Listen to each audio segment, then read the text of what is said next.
Bismillahirrahmanirrahim. Assalamualaikum warahmatullahi wabarakatuh. Halo, ketemu lagi anak-anak kelas 6. Hari ini kita akan lanjutkan lagi pelajaran Al-Quran. Setelah kemarin kita selesai membahas tentang surat Al-Qadar, hari ini kita akan belajar tentang surat Al-Alaq. Sebelumnya, simak dulu bagaimana cara membaca surat Al-Alaq dengan baik dan benar. A'udzu billahi minasyaitonir rajim. Bismillahirrahmanirrahim. Iqra bismi rabbikal ladzi khalaq. Khalaqal insana min 'alaq. Iqra wa rabbukal akram. Alladzi 'allama bil qalam. 'Allamal insana ma lam ya'lam. Kalla innal insana layatgha. Ar-ra'ahu istaghna.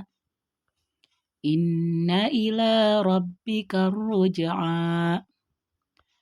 Ara'aita alladhi yanha 'abdan idza shalla. Ara'aita in kana 'alal huda aw amara bittaqwa. Ara'aita in kadzdzaba wa tawalla. Alam ya'lam bi anna Allaha yara. Kalla la illam yantahi lanasfa'an bin nasiyah. Nasiyatin kadhibatin khati'ah. Falyad'u nadiyah. Sanad'u zabaniyah. Kalla la tuti'hu wasjud waqtarib. Shadaqallahul azim. Surat Al-Alaq merupakan surat ke-96 dari Al-Quran. Terdiri dari 19 ayat dan merupakan golongan surat-surat Makkiyah. Ingat, surat Makkiyah itu adalah surat yang diturunkan di kota Mekah dengan ciri ayatnya pendek-pendek. Nah, surat Al-Alaq ini ayat 1-5 merupakan surat yang pertama diturunkan kepada Rasulullah ketika berkhalwat di Gua Hira. Ketika Rasulullah berdiam diri atau berkhalwat itu di dalam Gua Hira, tiba-tiba didatangi oleh malaikat Jibril. Rasulullah ketakutan waktu itu, lalu kemudian dipeluk dengan erat Rasulullah oleh malaikat Jibril. Lalu kata malaikat Jibril, Iqra. Iqra, dipeluknya sampai Rasulullahnya merasa sesak ketika dilepaskan. Belum juga bisa, sampai 3 kali pelukan. Akhirnya Rasulullah bisa mengikuti surat Al-Alaq yang diwahyukan oleh Allah melalui malaikat Jibril ayat 1-5. Surat Al-Alaq ini, Al-Alaqnya itu sendiri artinya adalah segumpal darah.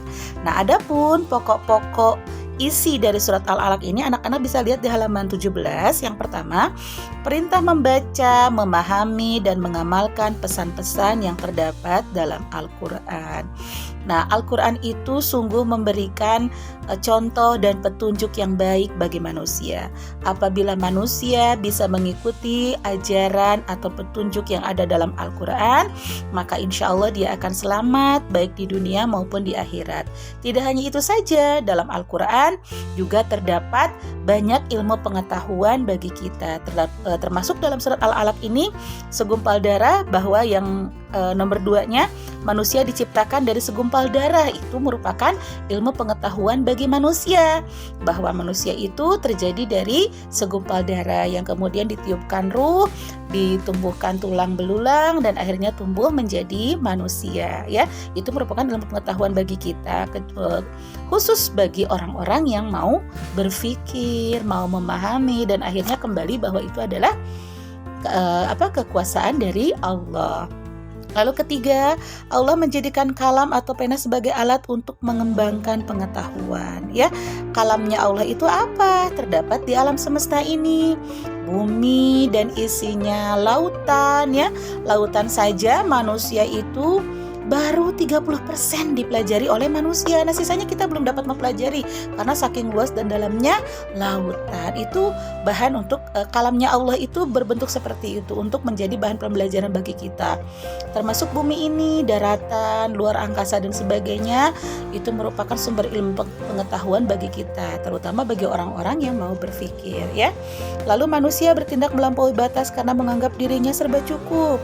Banyak manusia yang beranggapan aku bisa karena aku pintar, aku bisa karena aku mampu. Padahal itu semua tidak semata-mata terjadi kalau tidak ada ridho dan kehendak dari Allah.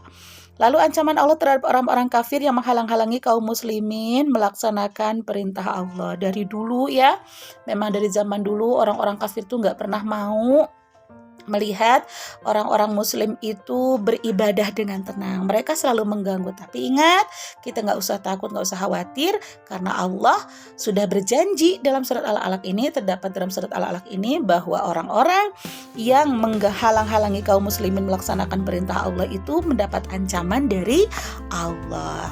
Na'udzubillahi min dzalik. Selanjutnya apa pelajaran yang dapat dipetik dari surat Al-Alaq ini? Nanti itu adalah tugas anak-anak, di mana anak-anak bacakan apa pelajaran yang dapat dipetik dari surat Al-Alaq ini, kemudian direkam voice note dan kirimkan ke wali kelas. Lalu sebelumnya bacakan dulu surat Al-Alaq dengan baik dan benar, itu juga dikirimkan lewat voice note. Jadi tugasnya 2, ya. Yang satu voice note membaca surat Al-Alaq, yang kedua membacakan pelajaran yang dapat diambil dari surat Al-Alaq ini. Mudah-mudahan anak-anak bisa melaksanakannya dengan baik. Nah, sekian untuk pertemuan hari ini. Mudah-mudahan kita bisa dilanjutkan lagi untuk pertemuan selanjutnya. Syukur-syukur bisa tatap muka, ya. Tapi alhamdulillah segini juga. Mudah-mudahan anak-anak dalam keadaan sehat walafiat selalu. Ibu pamit. Assalamualaikum warahmatullahi wabarakatuh.